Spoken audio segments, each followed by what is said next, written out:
Finesse gang, Paradise Blue fam, can I get a yer? What is good, everybody? Welcome back to another festival lineup review. For those who are new here and do not know me, what's good? I'm the Festival Finesser. I'm a videographer and content creator both here on YouTube and Instagram. This is my YouTube channel that revolves around music festivals and live music going experiences with a focus and concentration on dubstep and rhythm. If you are not following me at a festival day by day, you're probably following me at a show in New York, Philadelphia, Maryland. Basically anywhere I go, you guys are coming with me. And if you're not following me at a festival or show, you're probably sitting with me here at this desk, reviewing festivals, reviewing lineups, and just sharing any other words of advice I can with you guys to make sure you can have the best festival going experience possible and not make the same mistakes I did as I was learning to go to festivals and really becoming a finesser. So let's talk about Paradise Blue 2022. It was fucking crazy. I had no idea what to expect, and it was very expensive. There's a video actually on the channel talking about how I afforded this festival, because when the tickets came out, I was like, I can't fucking go to this. I can't afford a fucking $3,000 festival. But then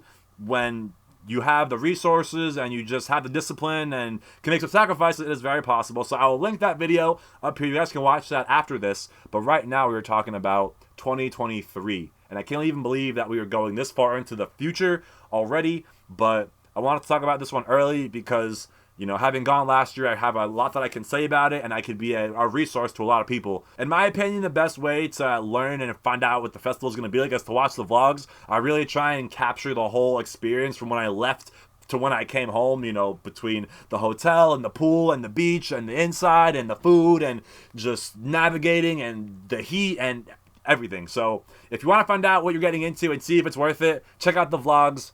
But today, we are going to talk about the lineup for 2023, and I'm seeing a lot of kind of like recycled Paradise Blue people on here, but I'm also seeing a lot of new people as well, and I'm seeing a little bit more variety as well. So let's take a look here. Kicking off, we have Arius. This is a duo, and I'm not really all that familiar. I know about them through like social media, and they had like a trendy dance. It was like the Cha-Cha Slide, but it was Arius remix. And it's actually fucking dope as fuck.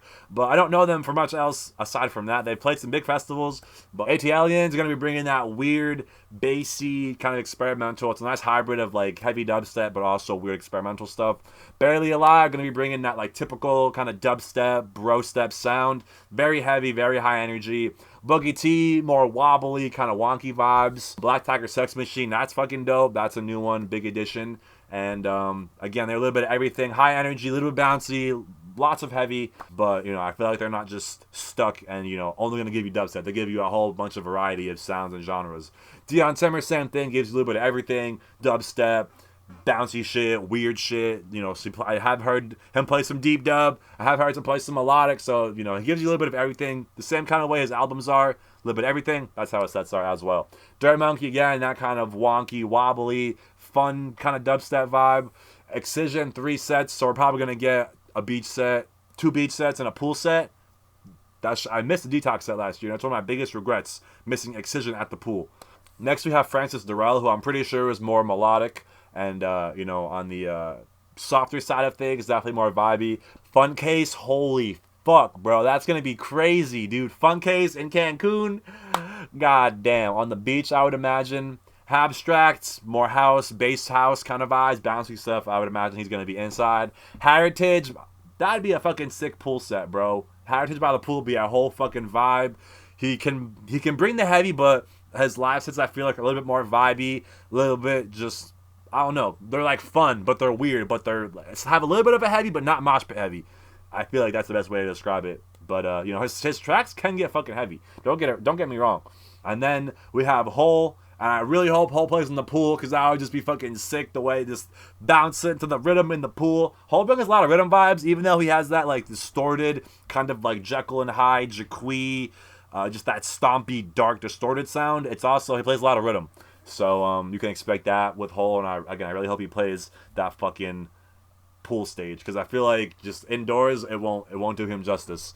Next up, we have Kaiwachi. Again, someone I'd imagine playing on the beach. Kaiwachi brings the heavy. They do call him Kraiwachi, which would imply that he plays a little bit more melodic stuff from time to time. But every time I've seen him, it's been mostly heavy and very crunchy. A lot of sustain and just overall very heavy. Next up, we have the boy Ecliptic. And if you've been watching the channel, you have been probably hearing his name pop up a little bit more. and he has just been fucking doing his thing. He is steady grinding and steady on the come up. So if you guys don't know him, definitely check him out. He's a fucking longtime homie of mine, and he has been fucking doing his thing. So it's gonna be dope to fucking see him in fucking Cancun, but this time playing on a stage. Last time we were there together, just chilling. He's actually the reason I missed the Detox set. Thanks, Jake. But nonetheless, it's gonna be sick. He has been killing it with his releases. A lot of IDs. I've been playing some of them in my sets, and that's the fucking homie he's been supporting for so long. So you know the motto: show love, get love. Big ups, Jake. Next up, we have Company, who also played last year. Very heavy, and I gotta give Company some props and credit for being one of the DJs who actually double. There are very few on this lineup, so I'm gonna give credit where credit is due. Next up, we have the girl Lays, and last year, bro, she fucked up that pool, bro. She probably had the heaviest pool set of the weekend, the most rowdy, just mosh pit whirlpool shit. Her set recap is on the channel. If you want to check it out, I'll put a card up here as well, because you definitely want to check that out, bro. That was one of the craziest sets of the whole weekend, and the pool is such a unique aspect of the festival. When are you ever gonna get to see these artists in a pool? Like, the stage GA is the pool, and then like, yeah, y'all will see in the videos. You probably have seen already. But the pool was my favorite part of the festival, probably. And the all-inclusive alcohol. And the bar in the pool, bro. There is so many cool aspects of this festival. And that's where it's like, for someone like me, who doesn't come from a lot of money and works a day job, you know, 9 to 5 type shit, basically. Well, actually, not 9 to 5. 4 to 12. I do the closing shift. Do the graveyard shift, you know what I'm saying? But to go to a festival like this, that's bougie, upper echelon, high-end, all-inclusive, it feels crazy. I do not feel like I belong here. It feels too bougie for me, out of my element. I belong at places like Big Dub, Electric Forest, in the woods, in the tent, with, you know, like, that's the kind of vibes I am on. But when I'm out here, bro, I feel like I'm a fucking king. So after Lays, we have Leotrix, and again, this is a big addition. This dude has been buzzing, and the more lineup reviews I keep doing, the more I keep seeing this dude's name pop up. And bro, he's been on my... I've been fucking with Leotrix since High Bounce. What's that, like 2019? Yeah, it's one of the mainstream songs, but ever since then, I was just like, yo, this kid has so much talent, and I always call him a young Virtual Riot, because they just remind me of each other, man. Virtual Riot is such a great producer. He's so well-rounded. He can do anything. He's very diverse in his sounds, his sets, and his production. And the same thing is said with Leotrix, man. He can do anything. Rhythm, melodic, future, house, weird, trap. It all comes through in his sets and his sounds, and he's a very diverse artist, and he's so fucking young. So, big up Leotrix. Next up, we have Level Up. I never really know what to say about her, because I haven't seen a full set, you know, start to finish. But the times I have seen her, it's a lot of classics, you know, a lot of, like, nostalgic songs with a nice twist, a modern remix. They're very heavy, but you can also throw in, like, some jumpy stuff, and all around fun set, high energy. We have a Lucy DJ set. Lucy kind of falls into this like more like weird space base. You know, she has this Lucy the Alien branding, so that's the kind of vibes I get from her. But I also didn't know that she did the live stuff. It's a DJ set, so whenever that is implied, it's, you know, there's usually some kind of live element that is not going to be incorporated, and it's solely a DJ set. So maybe she does vocals. I'm not sure, because I'm not really into the weird stuff, so I'm not really sure what kind of vibe you're going to be getting. I can't remember last time I've seen Lucy, if I've ever even seen her in full. So yeah. Next up, we have Meal Prep, which is a house alias for Kaiwachi and Sullivan King, and that's gonna be a whole vibe. Probably going down on the indoor stage, late night stuff, and definitely gonna be a vibe. And it's gonna be cool to see them kind of just bouncing around. And those fucking dudes are just, when they're together, they're fucking clowns. So I feel like that's gonna be just a lot of positive, fun energy for that set. Next up, we have Nazar. This dude has been killing it. I never really, you know, when I did the Lost Lights Lounge review, I kind of put him in this like hybrid trap category, but after doing a little bit more research, I feel like he's just kind of in the heavy dubstep category, and very heavy. I probably imagine he's gonna be playing in the inside stage. He's more of a smaller artist in comparison to some of these guys, but nonetheless, it's gonna be a heavy ass set, and someone you're definitely not gonna want to sleep on when he gets to play.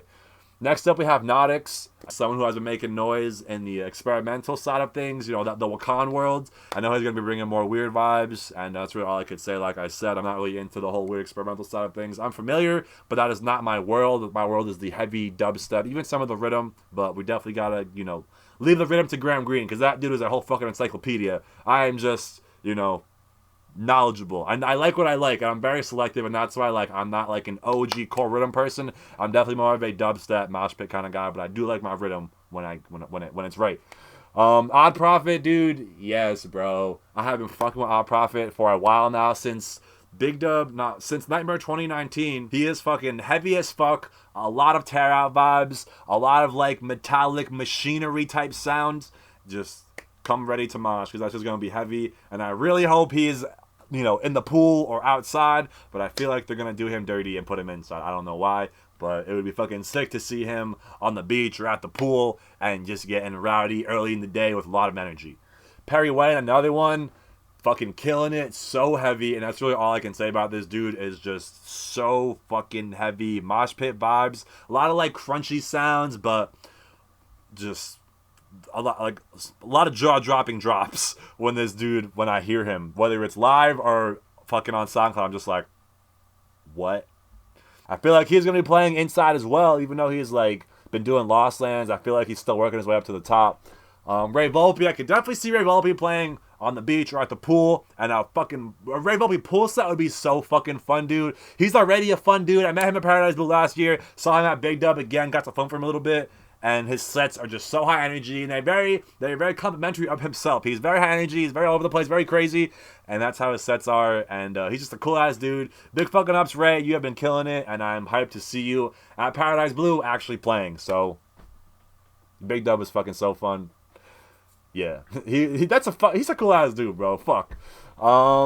Next up we have Reaper, who I'm pretty sure is gonna be bringing, like, I don't even know. I think it's drum and bass, but it's also like hard dance. It's more bouncy. I don't think it's gonna be.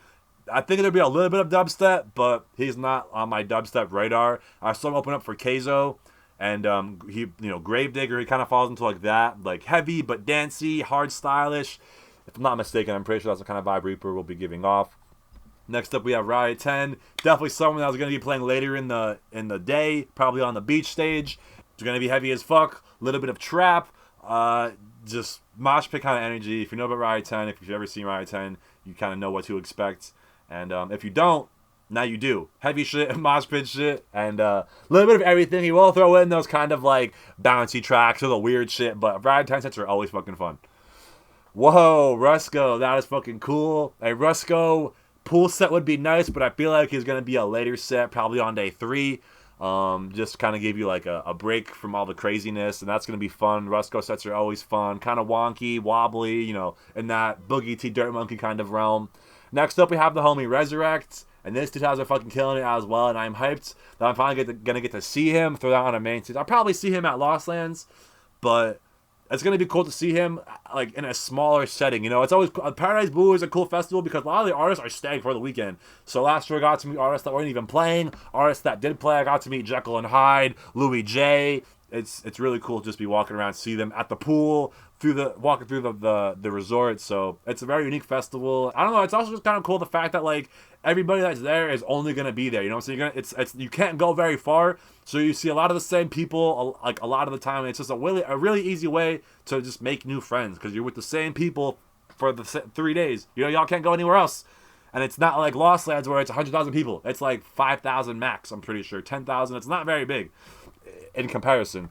Next up, we have Sippy, and this is an artist who I was familiar with, but I never really knew about her. She was never really on my radar until I met her at Big Dub, you know, backstage and stuff. And she was just so cool, such good positive energy. And just from meeting her, before even seeing her set, I was like, okay, I'm a fan of her now. She was just so cool. She does a little bit of everything in her sets, kind of more on the weird side, can get heavy, but you know, kind of falls into that, like in my opinion, the Boogie T, Dirt Monkey, Rusco, kind of wobbly, fun, dancey, groovy kind of stuff. But again, all over the place and not really stuck on one genre. Next up, we have Space Wizard, who falls into the Wakan world of things, a little bit more weird, experimental, trippy, chill. Could see this being a pool set, could also see this being a late night set in the resort.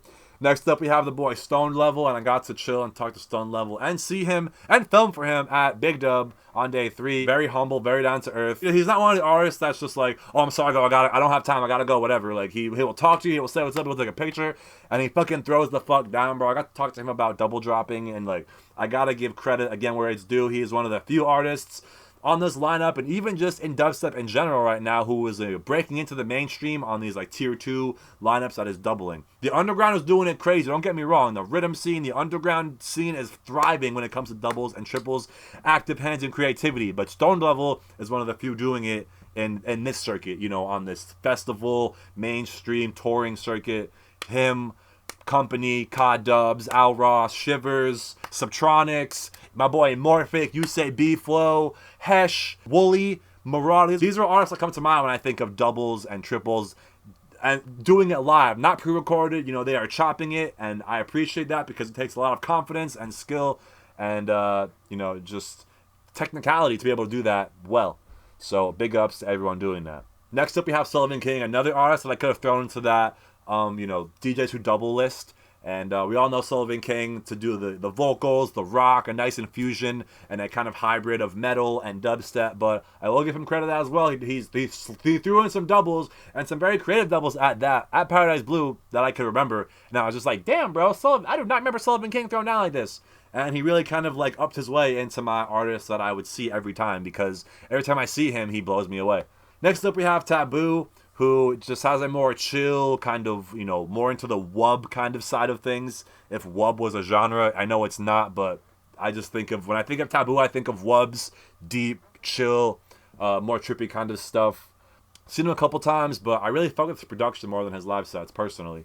Then we have the boy Vasted. If you don't know about Vasted, man, you gotta get familiar. He is a longtime homie, again, been showing support on the channel, and to me, for mad long. He has been doing it with the vocals. He's gonna be like a mini Sullivan King, I'm telling you. He's like, he does the vocals, he does the metal, he does the, you know, like, it's a lot of infused rock and roll and metal vibes. His vocals, I can't express and just emphasize enough how fucking good and clean his vocals are. They're very catchy, they're very heavy. It's just, it tells a story. He's a very talented musician, and it's not just a basic song. It takes you on a musical journey, and it's got very long and intense build-ups, and very fucking talented dude. So if you guys don't know, get familiar, because he is going to be buzzing, and he is fucking up next, I'm telling you. Continuing on here, we have the homie Versa, and that is going to be so fucking heavy, bro. I don't even know where he's going to play. In the pool, on the beach, I don't give a fuck.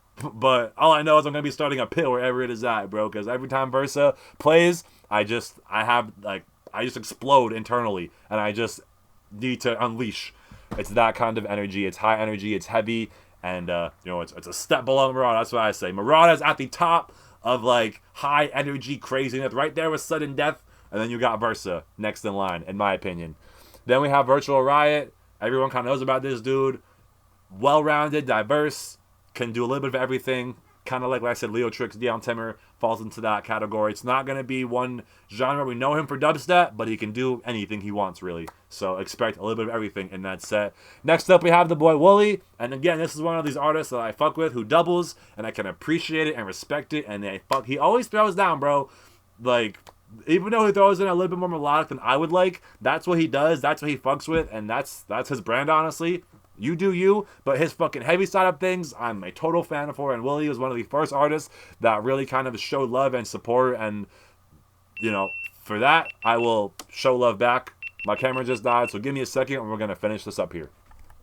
And while we're on the topic of Wooly, I do want to shout out Wooly's manager. His name is John. He manages Wooly, Keizo, Lays, and Calcium, and he has provided so many opportunities and shown so much love and just put me in situations that I never thought I would be in and created opportunities that I never thought would be possible. And it's all because of him. He is a big fucking dog, and he supports a little fucking fish like me. So big ups, John. Thank you for all that you are doing for me, and I really appreciate it. So let's get on here. After Wooly, we have Yookie. And these dudes played Paradise Blue last year, and they had one of the most unique sets at the pool, in my opinion. And I feel like they really kind of catered and made it like a pool party. And they played a lot of just unexpected songs. They were playing like Stacy's Mom and fucking Smash Mouth, I'm pretty sure. And just a lot of remixes of kind of classic songs like that. It was a really fun set. Perfect vibe for the pool. Perfect vibe for the beginning of the day. And it was a really fucking fun set. But they can get very weird. They can get very heavy. But I called it a troll set. I was like, bro, are they kidding right now? Are they really fucking playing this? But like in the moment, it was such a vibe, and I fucking loved it. So no idea what they're gonna do this year, but if it's anything like last year, it's gonna be fucking fun. Last song here, we have the girl Zangara, and this is someone again that I met early on, doing the channel, just through some friends, and now she's doing her thing. She won the Excision artist contest. She was one of the 10 artists who was selected, and she got like a grant from Excision basically. And now she's playing Bass Cane, she's playing Lost Land, she's playing Paradise Blue, and it's sick to see her making these moves. Her manager, I'm very cool with that as well. And he's just, you know, very professional, and he's also been doing his thing. And it's like, it's cool to see them making moves the way they are because they definitely deserve it. So that is the Paradise Blue 2023. Holy fuck. Gotta get used to saying that. Paradise Blue 2023 lineup review. This is the first festival review I'm reviewing for 2023. That's crazy. So 2022 festival season is coming to a close, but 2023 festival season is just opening up. These doors are opening. As one door closes, another one opens, and it's going to be crazy towards the end of the year into 2023. So thank you all for watching. As I said, there are Paradise Blue vlogs and content on the channel. There's a review from last year. There is vlogs from day by day, even the early arrival day, you know, the travel day. And there's also a video explaining how I afforded these tickets and how I really kind of sacrificed and disciplined myself with my job. And, you know, I'm only a fucking cashier. I'm not a full-time content creator. I'm not making thousands of dollars off YouTube. I am working, you know, like I said, 4 to 12, 6 days a week, 5 days a week, 8-hour shifts, doing this in the background on the side. So we're out here, we're doing it, we're making it happen, and we're forever finessing. So thank you all for watching. If you have any questions, comments, let me know down below. Hit me up on Instagram at the Festival Finesser if you have any questions regarding the festival. And like I said, I will hopefully be having a review of the festival, sharing all the insights, what you want to know, lines, travel, food, what to wear on your feet, you know what I'm saying, how to prepare, what to bring, all that kind of stuff. So thank you all for watching again on the Festival Finesser, and I'll see you for the next one very soon. Peace.